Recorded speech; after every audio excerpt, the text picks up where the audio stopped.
Experience तर छान पण आहेत, वाईट पण आहेत. पूर्वी असं होतं, की फास्ट फॅशन म्हणजे फक्त वेस्टर्न आउटफिट्स हे फास्ट फॅशनमध्ये पूर्वी म्हणजे फार जुनी गोष्ट मी सांगतेय. पण आता असं झालंय, की इव्हन साड्या, जे आपला पारंपरिक अटायर आहे, ते पण फास्ट फॅशनकडे वळत चाललंय. म्हणजे फास्ट फॅशनकडे म्हणजे, की त्याच्यातही पॉलिएस्टर, नायलॉन त्याच्यानंतर जरीच्या नावाखाली प्लास्टिकची जर, हे सगळं वापरलं जातं आणि ज्याने कॉस्ट त्याची कमी होते.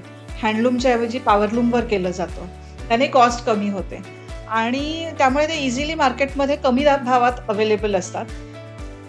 तुम्ही आज काहीतरी नवीन मार्केटमध्ये आणलत, ते पुढच्या 8 दिवसात कॉपी होणार बरोबर.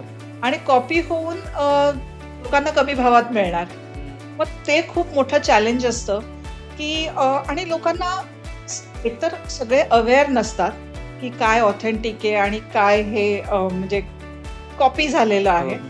त्यामुळे लोकं शेवटी खिशाला काय परवडतं त्याच्याकडे वळतात. बरोबर. एन्व्हायर्नमेंट आणि ह्या गोष्टी डोक्यातही लक्षातही येत नाही, की हे मी घेतल्यामुळे हे मी एकदा दोनदा वापरीन आणि बायका असं सांगतात, "साडी ना कुठे एकदाच तर नेसायची आहे. एकदा नेसलेली साडी थोडी परत नेसेल."